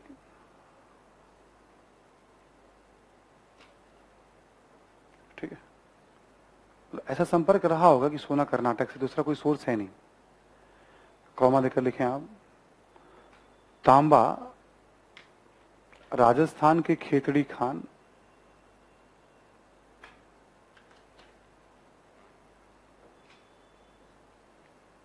ब्रैकेट में लिख लो, इसे गणेश्वर जोधपुरा संस्कृति भी कहा गया है। खेतड़ी खान, इसे लिख लो आप गणेश्वर जोधपुरा संस्कृति।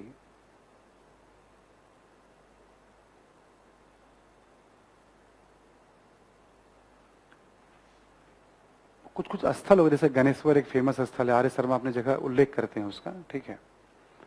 इसी में लिखो टीन अफगानिस्तान,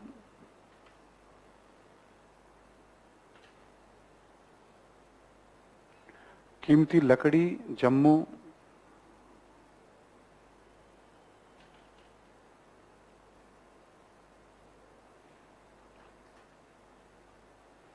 शेलखड़ी राजस्थान एवं गुजरात, सेलखड़ी राजस्थान एवं गुजरात,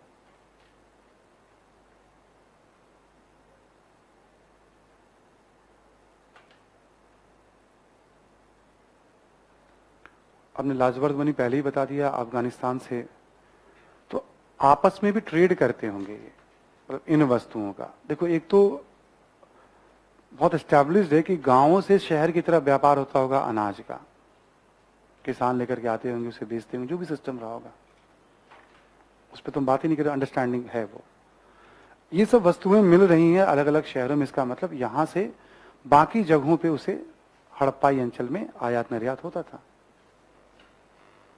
बाह्य लिखो आप, बाह्य व्यापार में, एक्सटर्नल ट्रेड में,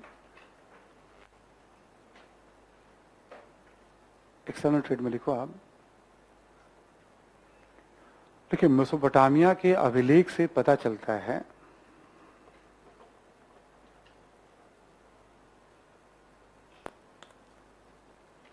मेसोपोटामिया के अभिलेख से पता चलता है कि हड़प्पा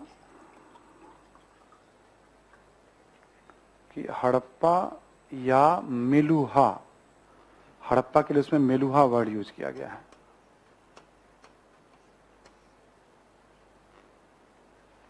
हड़प्पा या मेलुहा का संबंध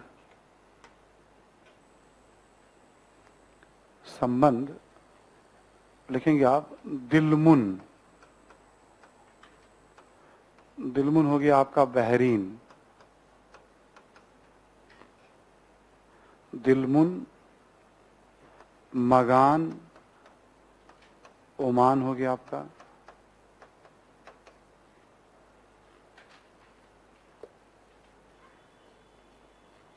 फारस की खाड़ी वाला इलाका हो गया आपका ये।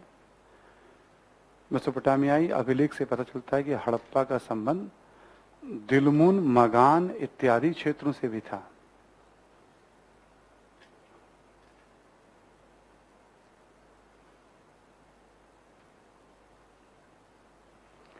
दिलमुन, मगान इत्यादि क्षेत्रों से भी था। इसे में लिखें हड़प्पाई वस्तुएं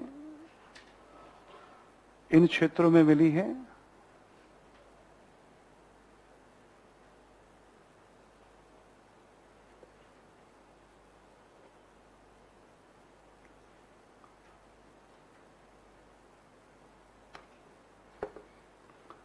और मेसोपोटामिया की वस्तुएं हड़प्पाई क्षेत्र में कम मिली हैं। मेसोपोटामिया की वस्तुएं हड़प्पाई क्षेत्र में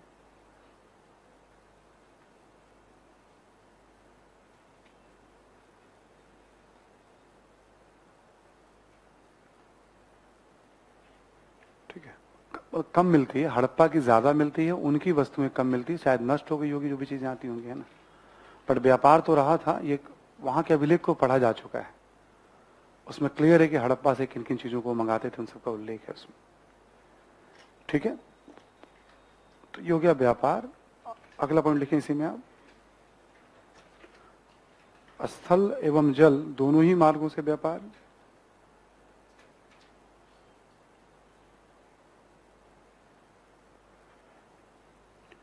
स्थल एवं जल दोनों ही मार्गों से व्यापार, कॉमा देकर लिख लेना इसमें, जल मार्ग का अधिक महत्व रहा होगा।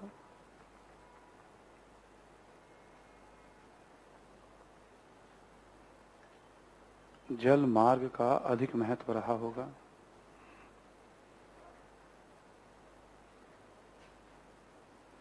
लिख लिया आपने, अधिक महत्व रहा होगा। एग्जाम्पल लिख लें आप यहां पे, लोथल से एक डॉकयार्ड का साक्ष्य,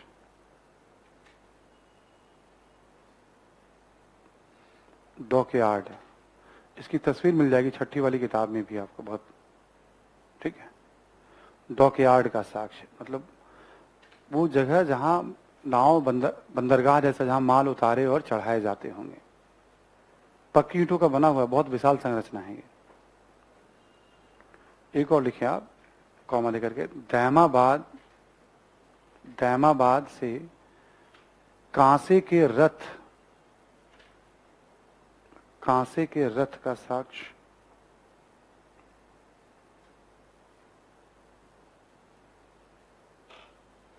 इससे पता चलता है कि बैलगाड़ी, रथ जैसे वाहन भी मतलब सब चलते होंगे स्थल मार्ग में। और जल मार्ग में तो नौ परिवहन के साथ मिट्टी के तो नौकाएं बहुत सारी मिल रही हैं, क्योंकि सारी की सारी सभ्यता, शहर सब नदियों के किनारे ही तो हैं। तो व्यापार में जल मार्ग का ही अधिक महत्व रहा होगा। और अगला पॉइंट लिखें आप, सिक्कों के साक्ष्य नहीं मिलते हैं।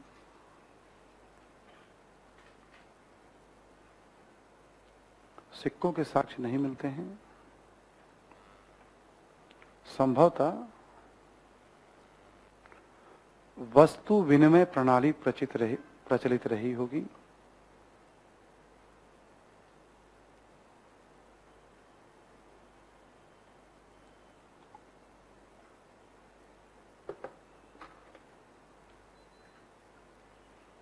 वस्तु विनिमय प्रणाली प्रचलित रही होगी। ठीक है, एक और लिखें आप, बड़ी संख्या में शहरों के साक्ष्य।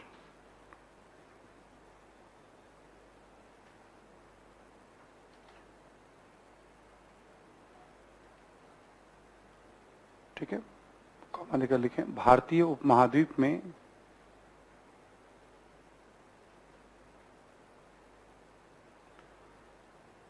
प्रथम शहरीकरण के साक्ष्य। भारतीय उपमहाद्वीप में प्रथम शहरीकरण के साक्ष्य।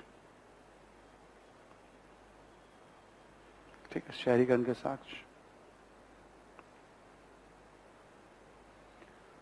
ठीक है, ये भी ध्यान रखने वाली बात है। अब शहर का मतलब हमने क्या बताया, गैर कृषि कार्यों में संलग्न आबादी, कोई शिल्प में हो, कोई व्यापार में हो, कोई प्रशासन हो, कोई लिपिक हो, किसी भी तरह का वर्ग हो सकता है वो। शिल्प में भी बहुत सारे शिल्प से जो लोग रह रहे हैं, मतलब ठीक है, प्रशासन करने वाले वर्ग हो, है ना, कर्मचारी, अधिकारी, साफ सफाई करने वाला वर्ग, हर तरह के वर्ग, खेती वाले नहीं। तो गैर कृषि कार्यों में संलग्न आबादी, वैसे प्रमाण मिलते हैं। तो प्रथम शहरीकरण, कांस्युगीन शहरीकरण भी कहा जाता है इसे। अब शहरों का पतन हो गया, इसके बाद बुद्ध काल में दोबारा हमें शहर मिलेंगे, जब हम आगे पढ़ेंगे हम टॉपिक नंबर 5 में। उसको दूसरा शहरीकरण कहा जाता है, गंगा घाटी का शहरीकरण। इसे पहला शहरीकरण माना जाता है। ठीक है,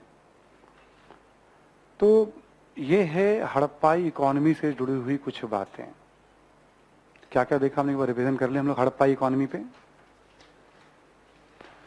पहला हमने देखा एग्रीकल्चर के बारे में कि कृषि के बिना तो संभव ही नहीं है शहरीकरण। कुछ शहरों से भी प्रमाण मिलते हैं खेती संबंधित। पशुपालन संबंधी भी प्रमाण शहरों से मिलते हैं। बट जब यहां तक सभ्यता आई नवपाषाण काल के बाद, तो पशुपालन का ज्ञान तो वैसे भी सबसे हैंडी होगा। पशुओं की देखो ना कितनी उपयोगिता है, परिवहन में उपयोगिता है, खाद्यान्न के रूप में उपयोगिता है, दूध के रूप में उपयोगिता है, मांस के रूप में उपयोगिता है, मतलब मांस कह लो, दूध कह लो, हर तरह की उपयोगिता है उनकी। तो पशुपालन तो है ही एक बहुत बड़ा आधार, आज भी आधार है। जिनके छोटे मोटे खेत होते हैं गांव में देखोगे, या जो भूमिहीन श्रमिक होते हैं, वो फिर भी पशुपालन कर लेते हैं थोड़ा बहुत। वो एक आय का भी जरिया है। और गरीब से गरीब व्यक्ति भी समाज में देखोगे आप, ग्रामीण क्षेत्रों में जो रहता है, एक अच्छी बात है कि बहुत चांसेस होते हैं कि उन्हें बेहतर दूध मिल जाए कम से कम। और दूध बहुत सारे पौष्टिक गुणों से भरपूर होता है, तो उनके हेल्थ जो बेहतर एक होते हैं, उसका एक बहुत बड़ा आधार होता है अच्छी जगह रहना, और कुछ खान पान की चीजें बेहतर होती हैं। शहरों में सुविधाएं बहुत होती हैं, बट जब हम गुणवत्ता की बात करेंगे हम, तो अब ऐसा तो कोई पैमाना है नहीं अपने यहाँ बहुत, फिर भी गुणवत्ता में बहुत फर्क पड़ जाता है। शहरों में सुविधाएं बहुत होती है, हमसे ध्यान रखिएगा। पशुपालन हो गया। बहुत सारे शिल्पों की बात की, शिल्पों में इंफॉर्मेशन भी दिया हमने। जैसे लोहे का ज्ञान था क्या? नहीं था ना, ठीक है। और अलग अलग शिल्पों की हमने बात की, मोहरों की, मनकों की। मन का बनाने का कारखाना कहाँ था, तो हमने बताया आपको, ठीक है। और किस पत्थर वगैरह से बनते थे, इन सब की बात। हाँ बोलिए।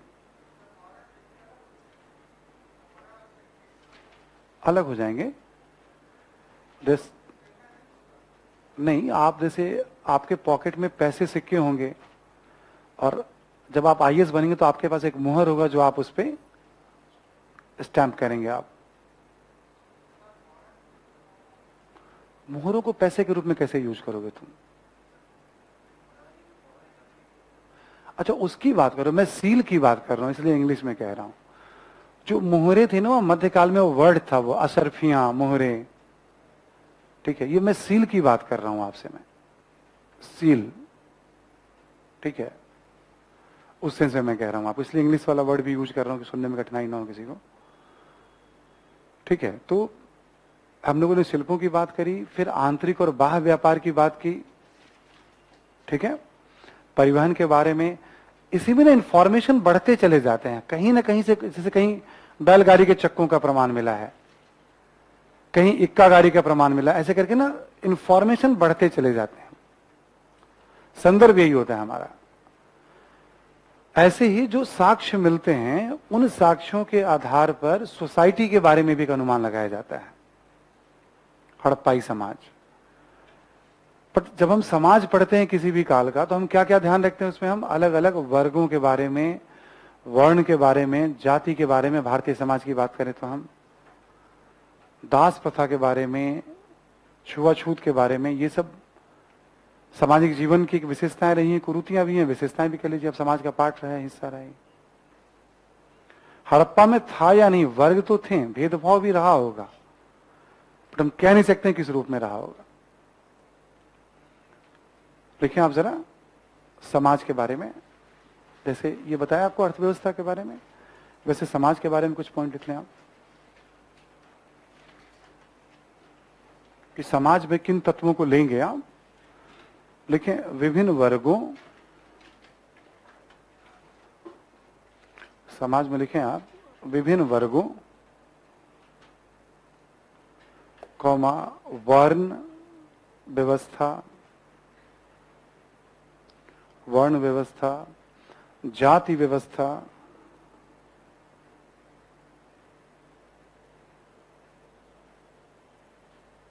ठीक है, वर्ण व्यवस्था, जाति व्यवस्था, छुआछूत, दास प्रथा,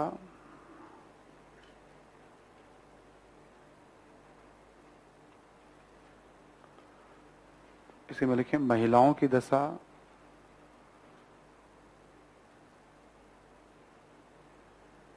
आवासीय संरचना,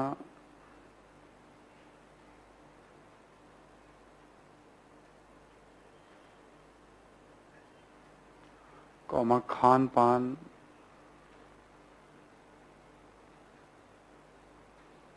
कौमा पहनावा,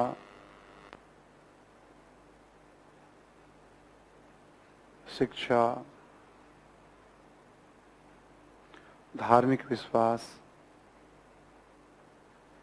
या धार्मिक गतिविधियां, भाषा, लिपि इत्यादि। ठीक है, किसी भी काल की समाज की जब बात करेंगे, इनमें से ही कुछ कुछ बातें जो जो महत्वपूर्ण होती हैं, वो हड़प्पाई समाज भी पढ़ेंगे तो हम इनमें सारी बातों को देखेंगे। अब जैसे हड़प्पा का जो टाउन प्लानिंग है, उसके बारे में थोड़ा बहुत सबने सुना ही होगा। एक आइडिया मैं दूं आपको, जैसे मान लो ये शहर है, सपोज दैट पूरा का पूरा ये एरिया है, 2-4 वर्ग किलोमीटर का एरिया है। तो क्या देखा गया, पश्चिम की तरफ ऊंचाई पर, पश्चिम की तरफ ऊंचाई पर बहुत सारी इमारतें बनी हुई हैं और चारों तरफ से उसकी किलेबंदी की गई है, दुर्गीकरण किया गया है। और फिर पूर्व की तरफ पूरा का पूरा शहर जो है, मतलब ऐसे करके चौकोर चेस बोर्ड पैटर्न पे बना हुआ है, इमारतें बनी हुई हैं ऐसे या ऐसे करके पूरा एकदम कतार में। तो एक तरफ थोड़ी बड़ी बड़ी इमारतें हैं, फिर एक तरफ बहुत प्लांट वे में इमारतें हैं। ठीक है, ऐसे भी देखोगे आप, बहुत सारे ऐसे धातु हैं जो थोड़े कीमती हैं, कम मिलते हैं, है ना। तो साक्ष्यों के आधार पर ऐसा माना जाता है कि समाज में कई सारे वर्ग रहे होंगे, और साक्ष्यों से यह भी लगता है कि इन वर्गों में भी किसी न किसी रूप में भेदभाव, सामाजिक भेदभाव तो साफ साफ दिखते हैं, बनावट से दिखते हैं। जैसे हाथी दांत की बहुत कम वस्तुएं मिल रही हैं, सोना चांदी की बहुत कम वस्तुएं हैं, पत्थर की बहुत कम मूर्तियां मिल रही हैं अब। ठीक है, शायद बहुत महंगा आर्ट रहा हो उस समय, कला रहा हो, तो वो सब बताता है कि किसी न किसी रूप में समाज में, पर हम कह नहीं सकते वो क्या रूप रहा होगा उसका। तो अब चूंकि हड़प्पाई लिपि नहीं पढ़ी गई, तो हम वर्ण, जाति, छुआछूत, दास प्रथा, इनके बारे में कुछ कह ही नहीं सकते हैं। ये तो वैदिक काल से बातचीत शुरू होगी इसके बारे में। ठीक है, तो अब लिखो हड़प्पाई समाज पे एक पहला पॉइंट लिख लो आप जरा, लिखो आप, समाज में विविध वर्गों की उपस्थिति की जानकारी मिलती है, उपस्थिति का अनुमान लगा सकते हैं या जानकारी मिलती है।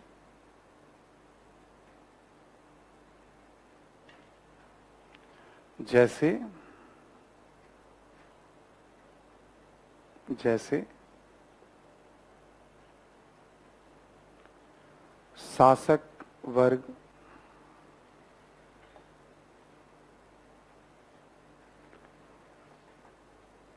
कौमा निचले शहर में रहने वाले लोग, निचले शहर लोअर टाउन कहते थे इसको, में रहने वाले लोग, व्यापारी,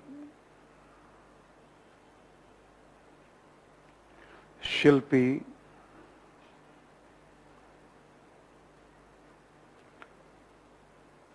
श्रमिक, किसान इत्यादि। ठीक है, लिपिक वगैरह भी, जब लिपि है तो भी लिखने वाले लोग भी रहे होंगे। इन सब वर्ग समाज में हैं। खेती है तो किसान भी रहे ही होंगे, मतलब। ठीक है, अगला पॉइंट लिखो इसी में। साक्ष्यों से सामाजिक भेदभाव के भी कुछ संकेत मिलते हैं।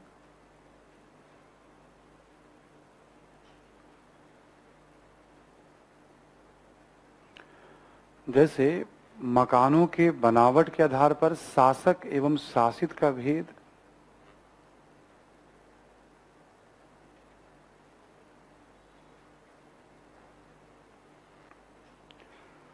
शासक एवं शासित का भेद मकानों के बनावट के आधार पर।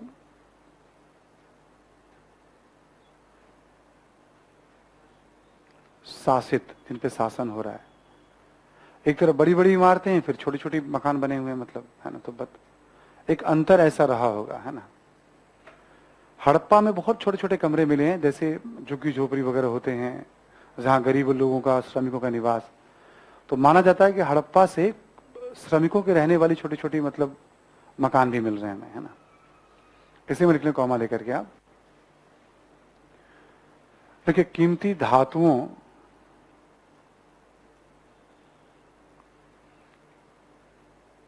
एवं कुछ अन्य साक्ष्यों के आधार पर भी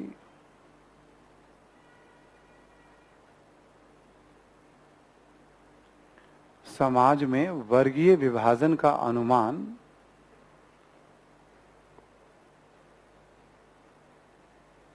लगाया जा सकता है। कुछ अन्य साक्ष्यों के आधार पर भी, जैसे पत्थर की मूर्तियां किसी के पास हैं, हाथी दांत हैं, आभूषण हैं कीमती, तो लिखने की जरूरत नहीं है, बस समझना है आपको। वो सब आगे भी चर्चा भी दूसरे खंड में आ भी जाएंगे एग्जाम्पल आपके। तो अलग अलग वर्ग हैं समाज में, कह सकते हैं हम। समाज में विभाजन किसी न किसी रूप में है, कह सकते हैं हम। और फैलना चाहे तो कह देते हैं जाति प्रथा वर्ण, सब दावे से नहीं कह सकते था नहीं था, बट लिखने की जरूरत नहीं है इन सबको। जो है हम उसी की बात कर रहे हैं हम। तो जैसे हमने जो ढांचा बताया ना आपको समाज के बारे में, भाषा लिपि जैसे क्या रही होगी, तो लिपि के बहुत सारे साक्ष्य मिलते हैं हमें। हम कह नहीं सकते, हम जो हम बात कर रहे हैं भाषा हो गई, जो लिखते हैं वो लिपि हो गई। ठीक है, ये भाषा और ये लिपि। तो लिपि के साक्ष्य मिलते हैं तो ऑब्वियस है बोलते भी लोग होंगे जब साक्ष्य मिलते हैं, तो, है ना। कौन सी भाषा रही होगी, और लिपि का नाम वैसे दिया गया बट पढ़ा नहीं जा सका उसे अभी तक, है ना। ठीक है, ऐसे करके ना जो पॉइंट्स मैंने लिखा है, हर पॉइंट्स पे कोई एक दो बिंदु और काम के एग्जाम्पल लिखेंगे हम, जो ऑब्जेक्टिव में काम आ सकते हैं। जारी रहेगी अगले क्लास में भी। ठीक है, तो अभी इस पे है, अभी पूरा लगेगा टाइम इस पे आपको, थोड़ा और 1.5-2 घंटे तो लग ही जाएंगे इसमें भी। और हड़प्पा भी चूंकि इंपॉर्टेंट टॉपिक है ये, है ना। तो अगले क्लास में हम लोग जब मिलेंगे तो नियम पता है ना, आप क्लास नोट्स अपना एंशिएंट हिस्ट्री का रिवीजन करके आइएगा, नंबर 1। और पढ़ सकते हैं आप आगे, जैसे छठी वाली किताब तो पढ़ सकते हैं बहुत आराम से, बहुत अच्छी किताब है वो, सरल किताब है वो, है ना। तो उसको पढ़ के भी जितना आगे आ सकते, जैसे हड़प्पा पूरा पढ़ लिया तो उससे आगे भी रीडिंग कर ली थोड़ी बहुत, है ना, एक आधा चैप्टर एडवांस में पढ़ लिया, थोड़ी जानकारी बनी रहेगी, ठीक है। जो मैं सिस्टम बना रहा हूं ना, बता रहा हूं, जिनका विषय वगैरह भी है ना, बस थोड़ा उनको और फैलना है। सिस्टम यही होता है एग्जाम का, बस थोड़ा फैलना होता है। और हिस्ट्री में ऑप्शनल में क्या, थोड़े डिबेट वाले पहलू को पकड़ना होता है। जीएस में और ऑप्शनल में यूपीएससी अंतर इतना ही करती है, थोड़ा विस्तार कहीं कहीं पे और थोड़ा डिबेट, उसको चिन्हित कर लेना, हाँ यहां डिबेट है तो उसको पढ़ लिया जाता है, बस। वो तो अलग छोड़ो ना तुम, अभी इतनी बात बता रहा हूं मैं अभी, ठीक है। चलिए फिर, है ना, आज हम लोगों ने बहुत सिंपल है, नौपाषाण काल और हड़प्पा पे हमने बात ठीक ठाक कर ली है, बाकी बात हम लोग कर लेंगे अगली क्लास में। Thank you.